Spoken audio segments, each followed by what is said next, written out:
Hello, welcome to Jason the Old Millennial. My name is Jason, speaking to you here in my basement in the great state of Kansas.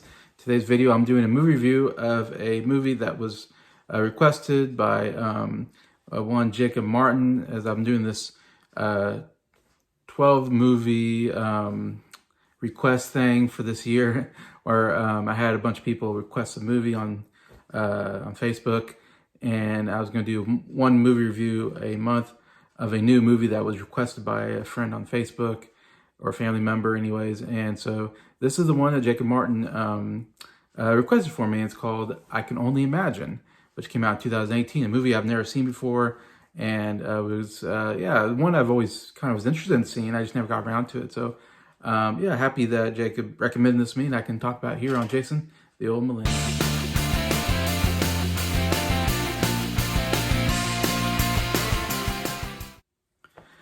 Hello, everybody. Hope everybody's doing well here on a Monday night.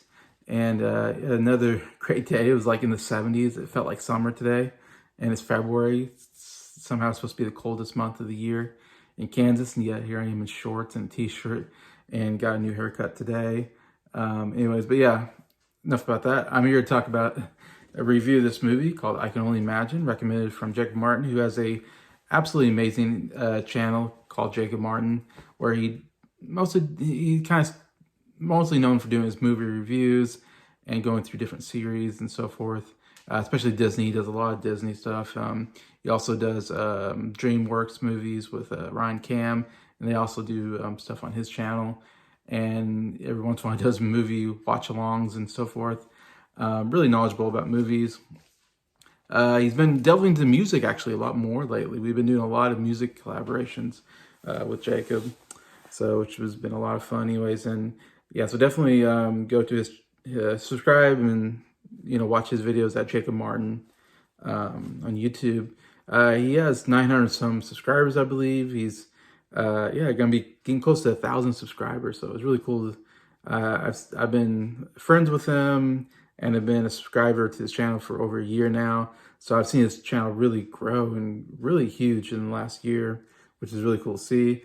So yeah, and we actually talked about music biopics. The very first video I did with Jacob was on his channel, and we did our top 10 favorite biopics. And I believe I Can Only Imagine might have been on his list of one of his favorite biopics anyways, which is one I always thought I should see but never got around to. I remember when this came out in 2018, and I don't know why, I just, I was like, oh, that looks kind of interesting. And, never got around to see it. And yeah, it's been now 6 years later.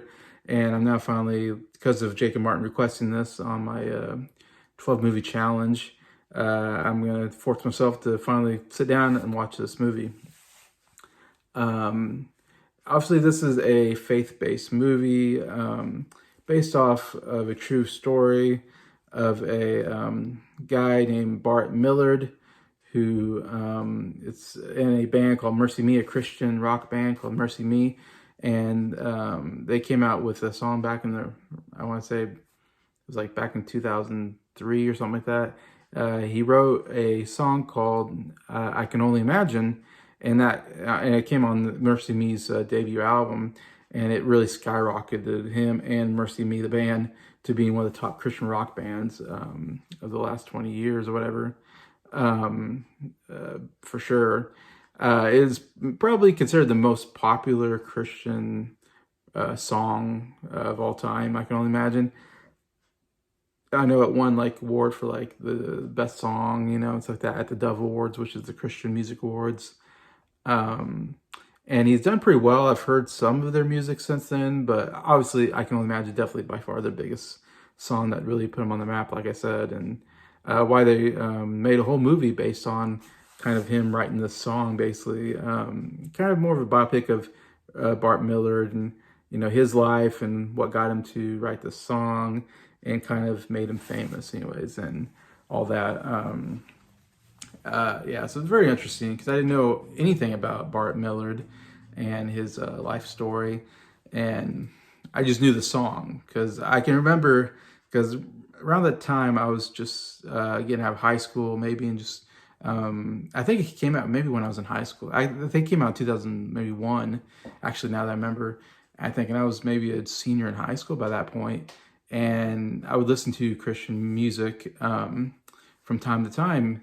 And I remember listening, and this song came on, and yeah, just like everybody else, I was totally blown away by it. I was like, "What is this song? This is amazing!" Let's like, and it would come on quite a bit because it was so popular. It was you'd always hear it on the radio. And yeah, just like more I heard it, more I'm like, man, this is like one of the best songs I've ever heard in my life. And I would agree with most. I think it's probably the best Christian Christian song of all time. Just absolutely amazing. I mean, once you hear that piano, the bum bum bum bum bum bum bum bum bum bum bum bum. I mean, it's just an absolutely beautiful piano start to it that really hooks you in. As soon as you hear that piano, you're like, man, I'm hooked into the song. This is a great piano intro. And then his voice comes in. He's just amazing singer, one of the best singers I've heard. I mean, just absolutely amazing. And it's just him and the piano for that first verse. As he sings that first verse about, being in heaven and seeing, God for the first time. And then after you get to maybe the second verse, all of a sudden the drums and the bass and the guitar kick in. It picks up a little bit in pace and everything. And it's like, wow, okay, this is a cool beat. And then he gets back to the chorus, and the chorus is just absolutely amazing. And then what makes it just really, really great is like towards the end, when he hits the chorus again, he really belts it out. He's louder. He's singing a little bit higher notes, and it's one of those things. Once he gets to that, because it's such a great chorus, anyways, that makes you, as a Christian, as I am, definitely brings these emotions in you, thinking about being in heaven and being in the presence of God, and what kind of emotions that would bring into you. And so, when you listen to the song and the lyrics and you think about, oh gosh, it just makes you emotional, every time I hear that song, it's like, it makes you a little bit of emotional. And when he belts it out at the end and hits those high notes, I mean, it just really builds up this emotion and you're like, oh man, like this is absolutely amazing. I love it. And then he kind of goes down back to just him and the piano at the end. It ends with that great piano at the end anyways. So it's just an amazing song, arrangement wise, lyrically. It's one of the greatest songs I think ever written. Obviously, like I said, it's about what would you do. It's called if you can only imagine that you're in heaven, and what would you do if you came face to face with God when you get to heaven? What's that going to be like? We always wonder that as Christians, because all of us that believe that Jesus Christ died for our sins and Jesus Christ is our Savior. We believe that we're going to heaven when we die. Obviously, as a Christian, you always think about what's heaven going to be like. What's it going to be like to see God or Jesus?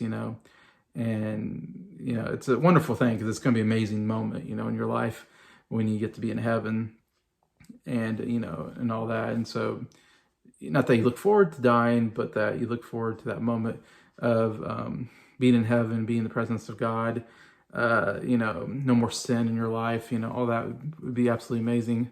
And hopefully get to see loved ones and all that. But yeah, so I love the contrast and the lyrics of will I be standing? Will I be kneeling? Will I be, silent? Will I be kind of like too afraid to speak? Will I be singing praises? So I love the contrast between two things. Like either you're going to be overjoyous, or you're going to be kind of, in awe of God, what's it going to be like anyway. So for that, it's just absolutely brilliant writing, and makes you go really think yeah, what is it going to be like up there, so like I said, it's absolutely brilliant writing. Really brings out emotions in people. Definitely changed. I mean, people's lives have definitely been changed through the song. Hearing the song, it has inspired people, to be, maybe even brought people to God, I'm sure, as well. Anyways, that's enough. That's about the song. Now about the movie itself. It was directed by Andrew and John Irwin, the Irwin brothers, who do a lot of these faith-based movies.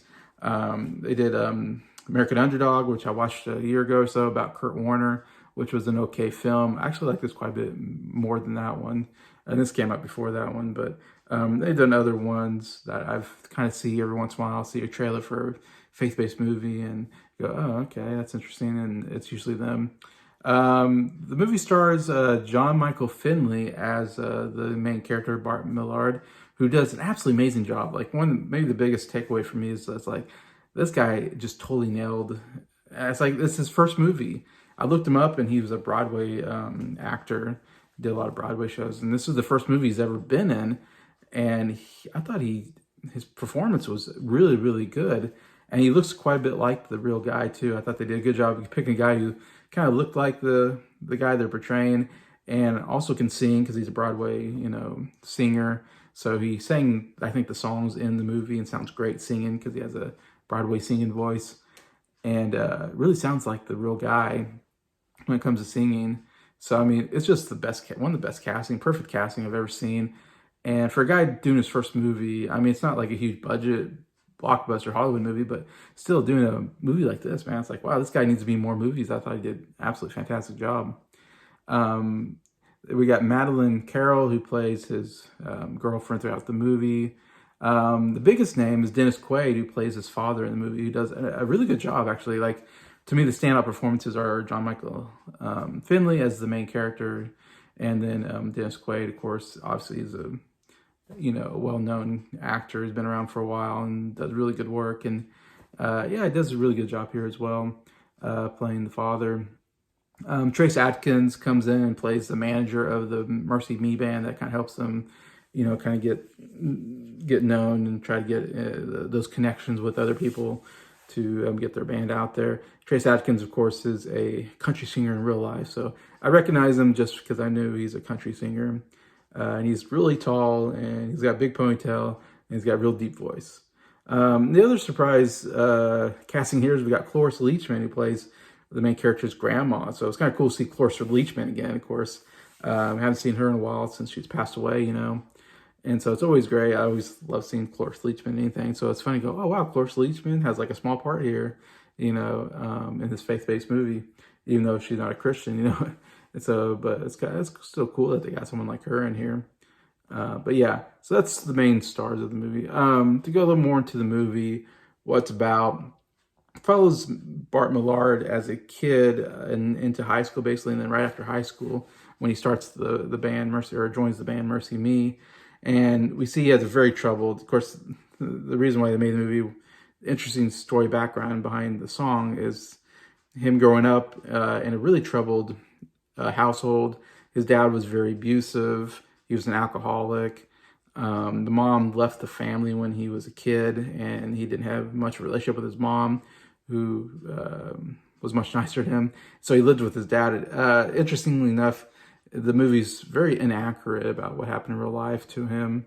But you do that in movies to make it more dramatic. Because his parents got divorced when he was 3, and in the movie it looks like he's more like 10 years old when they have that split. And he knew his mom. In the movie, it sounded like he never talked to his mom again, but in real life, he did know his mom throughout his childhood. She got remarried and she moved away though, so he didn't really get to see her very much, but he was still talking to her. Anyways, and he also had an older brother, which in the movie they don't talk about him having any siblings. He's like an only child in the movie. In real life he had a brother that was with him. Anyways. But the fact was that his dad in real life was very abusive, physically beat him quite a bit. So it was kind of a hellish life as a kid growing up in that household. Interesting, like I saw some backstory of the dad. The dad actually had a head injury, and that's when he started becoming abusive after he got a head injury. So it was one of the weird things where he wasn't a mean person until he got a head injury, and that totally changed his personality. And of course, he never should have been with his dad if his dad was so abusive. And it's unfortunate that he didn't get out of that situation as growing up. Anyways, and we also follow his kind of love story with this girl that he meets at kind of a Bible camp. As little kids, kind of kind of like not quite teenagers yet, but yet are kind of that age of like starting to notice the opposite sex. Anyways, so they kind of start this love story between the two as kids, and then we fast forward to them in high school, and they're going out, their girlfriend boyfriend high school, and then he hurts his leg in football. He wanted to be a football player, he hurts his leg, and then he ends up joining the Glee Club because he had to join something for some reason. I don't know why, but just that excuse to get him into the Glee Club, of course. And then he found out, oh, he can sing, and he didn't know he can sing, and nobody else knew he can sing. And all of a sudden he started doing, musicals and started singing and realizing, oh, yeah, he's got a talent. And also started goes to church and sings at church and all this. And then of course, dealing with his dad, and lots of hardship there. He eventually leaves and goes and starts a band, Mercy Me, and just, is traveling everywhere, trying to make it big and doing their own stuff and trying to get noticed by the big record label. And it kind of follows that, anyways. And then at some point, they're not seem to be really going anywhere. And of course, he has a lot of bitterness about his dad, and the way he grew up, and a lot of anger towards his dad, as he really should.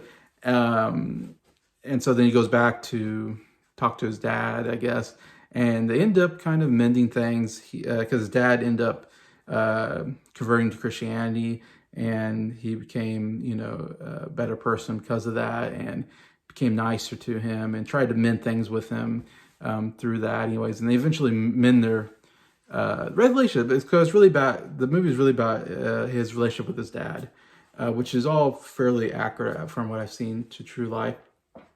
I guess I'm spoiling the movie, but his dad has cancer, which he had cancer in real life.